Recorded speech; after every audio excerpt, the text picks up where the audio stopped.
En la escuela nosotros crecemos aprendiendo que 177 valientes españoles conquistaron el imperio de los incas. Nos están diciendo que éramos una sarta de cobardes. Nos están diciendo que venimos de un pueblo inepto, inútil, incapaz. Nos están diciendo también que los mejores pueblos son aquellos que se desarrollan sobre la base de la guerra, que para poder ser poderoso hay que ser guerrero en el sentido de matar al otro, de aniquilar al otro. Pero lo difícil es ser valiente tratando de hacer vivir al resto. Y entonces es un desafío muy grande para nosotros desaprender la cantidad de tonterías con las que nos llenaron la cabeza y en la medida de lo posible reescribir nuestra propia historia. Porque aquí nunca hubo un imperio de los incas. Aquí habían federaciones de pueblos, federaciones de comunidades, comunidades de comunidades que no tenían por qué obedecer al modelo de organización social europea. Estamos hablando de dos procesos históricos diferentes. Y si no entendemos eso, es muy difícil entender qué ocurrió el 16 de noviembre de 1532, cuando se encontraron los invasores aquí en Cajamarca, alrededor de las 3 de la tarde. Aquí no había 10.000 indios armados, 50.000 indios armados, esperando ferozmente a que llegaran los cristianos a darles muerte. Eso es una tontería que nos han metido los hispanistas más recalcitrantes. Cuando viene Atahualpa hacia Cajamarca desde los baños del Inca, venía de un ritual de curación, de limpieza, para conocer a esta gente. Y al parecer una de las primeras cosas que quería era saber por qué habían venido haciendo tanto daño por el camino. Por lo menos eso está en las crónicas. Quería explicaciones de por qué, si les recibían con tanta amabilidad, por qué estaban matando a su gente.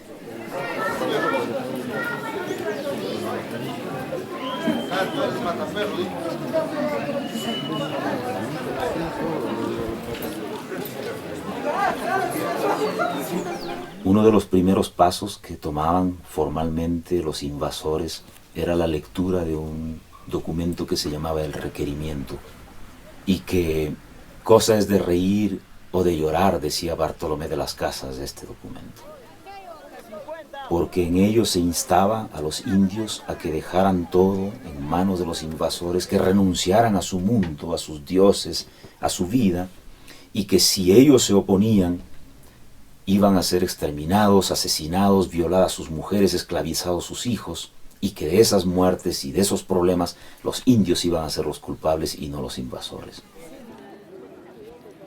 De manera que cuando le entregan, unos dicen la Biblia, otros dicen un breviario, se le entregan a Atahualpa como cualquier objeto. Atahualpa lo tomó, lo calculó, lo tocó, viniendo de quien venía, sin decir nada, como decían los otros elementos de la naturaleza. La historia cuenta que Atahualpa arrojó el libro.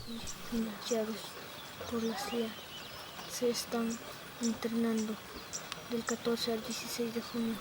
Valverde, el cura que encabezaba el grupo de españoles junto con Pizarro, dio la voz, ordenó, diciendo que ese perro había arrojado la palabra de Dios al suelo, y gritó Santiago, y comenzó la masacre. Las crónicas dicen que alrededor de 10.000 indios fueron asesinados, hombres, mujeres, niños.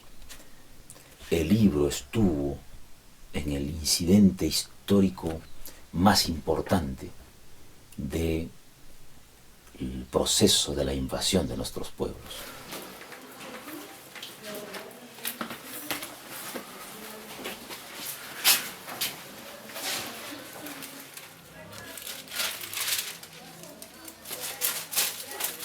El libro entró a la historia investido de prepotencia, porque en los libros contiene la verdad de los dioses, los libros contienen las verdades de las leyes, y los libros contienen las verdades de la ciencia, desde el punto de vista oficial.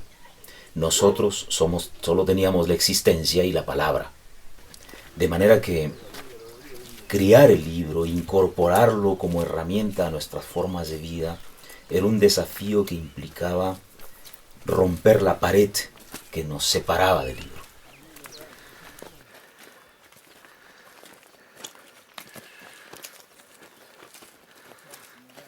Pero no queremos bajo ninguna circunstancia tomar al libro como un fetiche del conocimiento externo. Nos interesan los paisajes que habitan en el libro, nos interesan los mundos que son posibles en el libro, nos interesan las vidas que están anidando en un libro.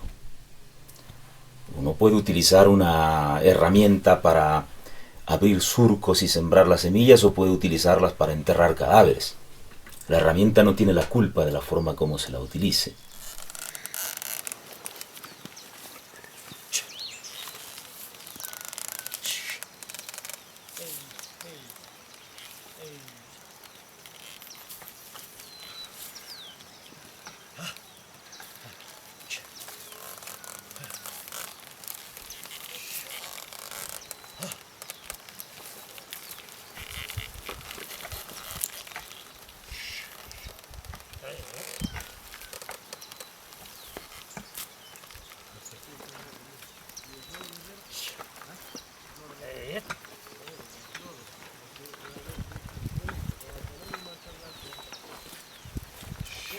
Hay muchas cosas que han cambiado con los tiempos, pero algunas se mantienen como fue hace casi 40 años. Y probablemente uno de los grandes cambios que tiene que ver con el nacimiento de las bibliotecas son los cambios que ocurren con la Iglesia, que estuvo tan ligada, tan vinculada al poder político durante el tiempo de la conquista, y que de pronto empieza a redescubrirse el mensaje, un mensaje evangélico vinculado a los pobres, solidario con los más necesitados, y entonces América Latina empieza a convertirse en una especie de continente de la esperanza. Entonces, en ese contexto es que una hornada de sacerdotes, de curas vinculados a la teología de la liberación, vienen para vivir en las comunidades, en los pueblos del Perú, y uno de ellos es Juan Metcalf, un sacerdote inglés que después se naturalizó peruano y que se interna a trabajar junto con otros sacerdotes más en la zona de Bambamarca. Y es en Bambamarca donde empieza a gestarse, a través de un préstamo inicial de libros, la red de bibliotecas rurales de Cajamarca. El maíz, un puñado de alumbre, porque del maíz, un puñado de lámpara. El Dios Cajacho también es bonito leer. Los bolsines agua, saldrán a colmar el valle con sus tareas, acomodando los surcos para que el don Manuel debe bajar ahora a Lucho Golfa antes de decidir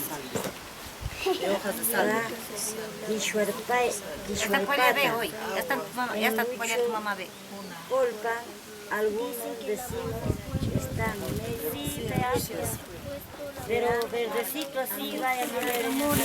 Y yo siento cuando viene perfumes y sabores. En muchas ocasiones he llegado a comunidades a visitar a nuestros compañeros y compañeras, y después de los saludos se acercan algunos mayorcitos, algunas mayorcitas que yo sabía que eran analfabetos, y se acercan a mí con un papel que me dicen: mira, aquí está mi nombre, yo lo he escrito, yo sé escribir ahora mi nombre, ahora voy a escribir una carta a mi hijo, estoy aprendiendo. Entonces las formas en cómo el libro repercute en la comunidad pueden ser diversas.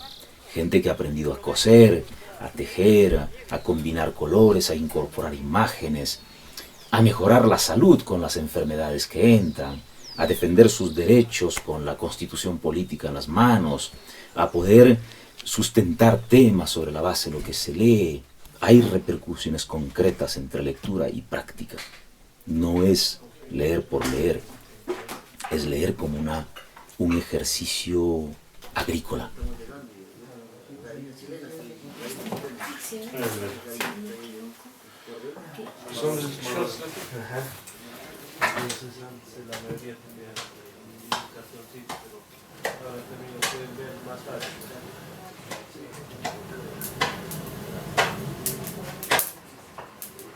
Aunque nos llamamos bibliotecas rurales, uno va al campo y no encuentra una biblioteca, un estante con libros, un empleado adusto con lentes que anota qué libro te llevas. No es así como funciona.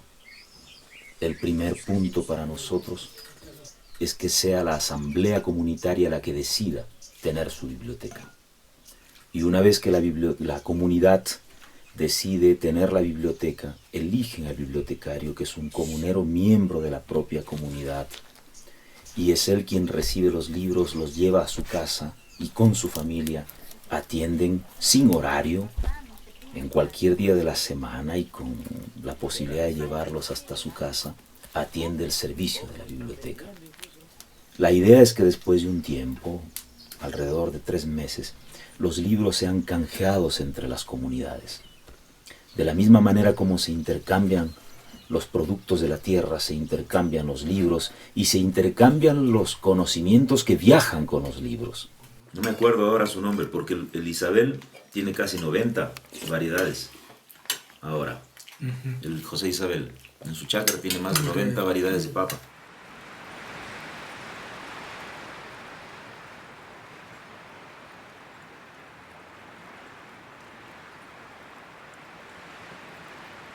Visto así, aparenta entonces que es un sistema que funciona con el canje y nada más.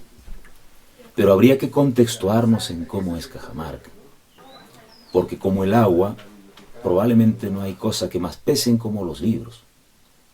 Y implica cargarlos, implica llevarlos de sitio en sitio. Porque nosotros no tenemos vehículos, ni tenemos empleados o choferes que vayan llevando los libros. Hay que caminar con los libros, hay que llevarlos de sitio en sitio. Y aunque hay tantas carreteras que se han abierto hoy día, nosotros seguimos mayormente haciendo el trabajo a pie. Y eso implica caminar, el mínimo es 1 hora, 2, 5, 10 horas, 2 días de marcha para llegar a algunas de las comunidades. Los libros caminan con los mensajeros, los libros caminan con los bibliotecarios. No es un centro de acopio que distribuye los libros como canastas, como bizcochos, sino es un intercambio de propuestas, un intercambio de sentidos, un intercambio de ideas, un intercambio de caminos. Uno de los pocos momentos en los que se tiene tiempo en el campo después del trabajo, quiero decir, la familia puede reunirse alrededor del fogón y a la luz de ese fuego empezar a leer, sobre todo los niños, empezarle a leer a los demás. El libro se vuelve un miembro de la familia. La lectura se vuelve parte de la forma de estar en las comunidades.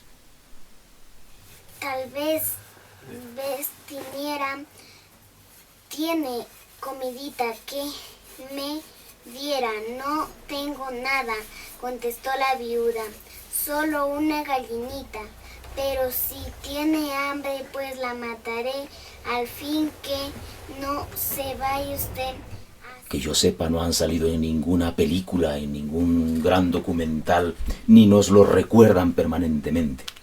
La hecatombe ocurrida en este continente, la más grande probablemente de la historia de los pueblos del mundo, no suele ser recordada como una tragedia, como una deuda que saldar por parte de la humanidad, sino como un gran triunfo por parte de la civilización contra los salvajes.